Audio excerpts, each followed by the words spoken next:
Dans un monde qui est de plus en plus connecté, la sécurité numérique est devenue un enjeu majeur.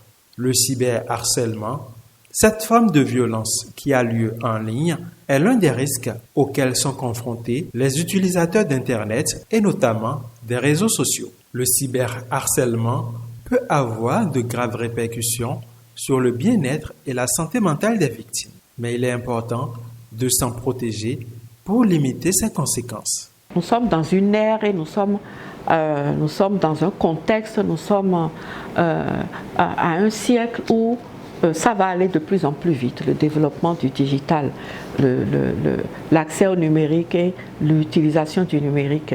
Donc c'est une excellente chose. L'intelligence artificielle va nous amener vers des sommets de créativité, de rendu de notre créativité incommensurable.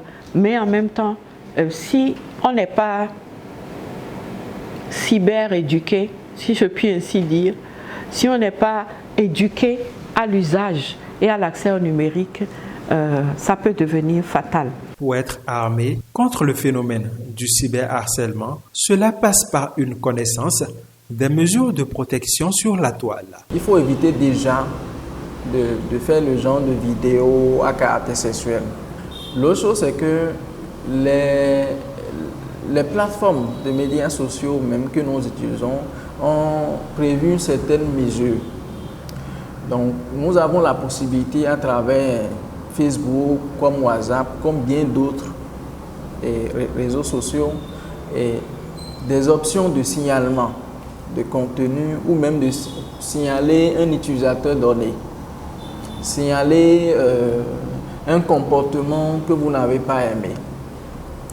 Aussi, ces mêmes réseaux sociaux ont prévu des mesures de confidentialité, la gestion de confidentialité, qui vous permet de choisir ceux avec qui vous partagez du contenu, ceux qui peuvent voir, d'accord, vos statuts, ceux qui peuvent voir vos publications, d'accord, et cela permet de restreindre en quelque sorte en fait l'accès à vos contenus.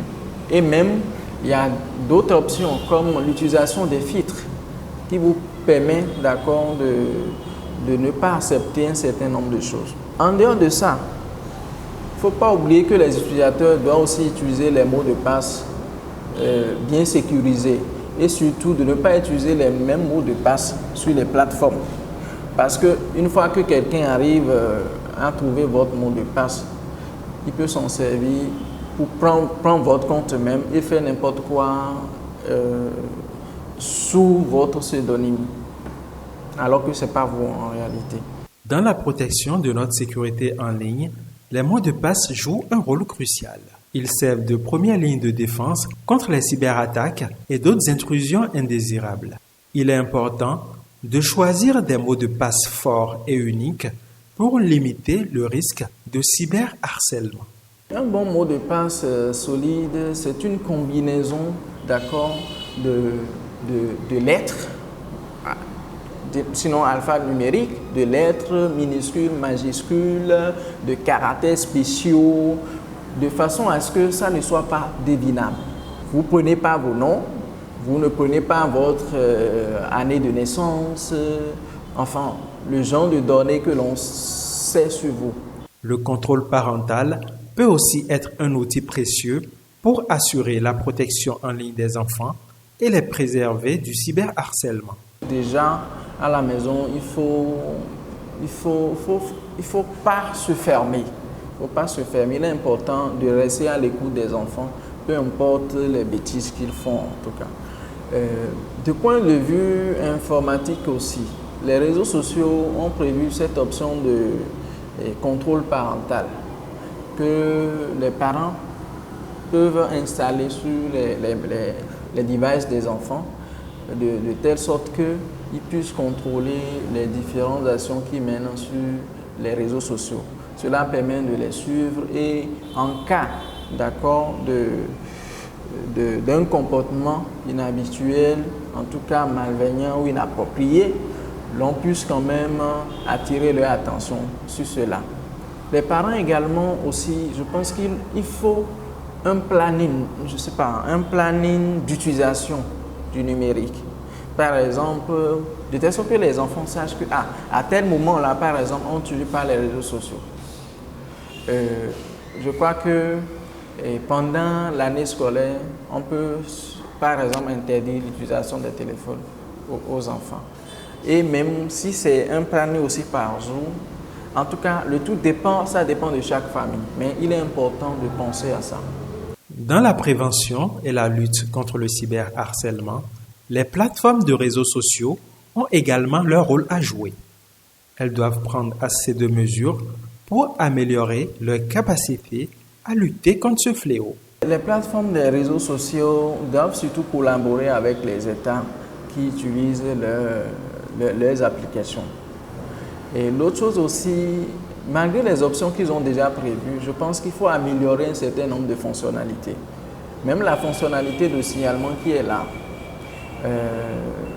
ça prend beaucoup trop de temps.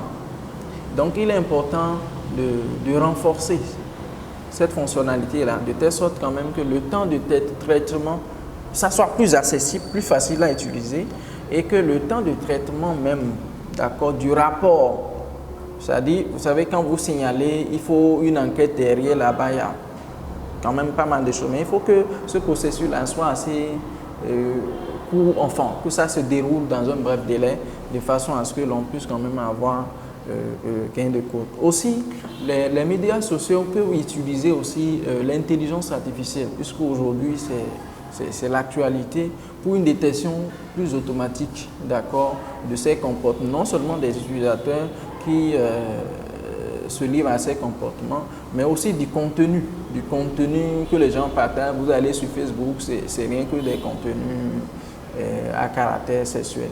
Étant donné qu'il s'agit aussi d'une question d'éducation, moi je vois par exemple, je me retrouve dans un groupe WhatsApp par exemple, où les gens partagent du contenu purement sexuel par exemple.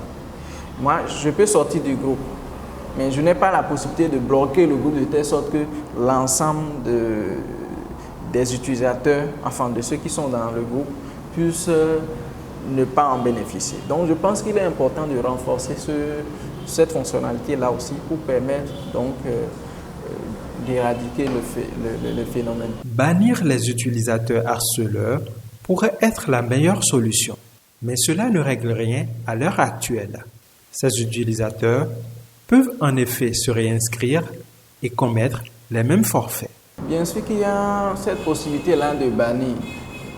Et c'est de la responsabilité, bien sûr, des responsables de ces médias sociaux-là. Lorsque vous signalez une personne, vous signalez une personne par rapport à un contenu inapproprié, il y a une enquête qui se déroule derrière. Et on voit, est-ce que ce comportement signalé est vraiment à l'encontre de la politique du réseau en question. Donc, si cela est jugé, d'accord, inapproprié, bien sûr, on peut bien sûr bannir cette personne-là. Mais vous savez, c'est juste ce compte-là. La personne peut se permettre de créer autre compte. Donc, ce n'est pas complètement non plus résolu. Les femmes continuent de faire face à une discrimination et à des inégalités. Elles sont les principales victimes du cyberharcèlement. Leur présence sur le marché du numérique va favoriser la diversité ainsi que l'inclusion et permettre de développer des solutions adaptées afin de renforcer la protection contre le harcèlement en ligne. J'encourage effectivement les femmes à pénétrer dans le marché des métiers du numérique. Je pense que plus il y aura de femmes dans le numérique, plus il y aura d'outils du numérique et d'applications et autres au service de la non-violence à l'égard de la femme, au service de la vision d'une femme qui est égale en droit, en opportunité à l'homme, et qu'il y aura de plus en plus de contenu qui respectent les droits des femmes, qui respectent la dignité des femmes et qui sont même au service on va dire, du développement, du déploiement des dons, des talents, etc. des femmes. Le cyberharcèlement est une menace sérieuse qui peut avoir des conséquences néfastes sur la vie des personnes concernées. Cependant, il est possible de se protéger et de prévenir ces comportements nuisibles en adoptant les bonnes pratiques et en étant conscient des risques associés à l'utilisation d'Internet. Pour que le cyberespace soit un environnement sain et sécurisé pour tous, il est essentiel de mettre en place des mesures de sécurité efficaces et d'éduquer les utilisateurs sur les dangers du cyberharcèlement.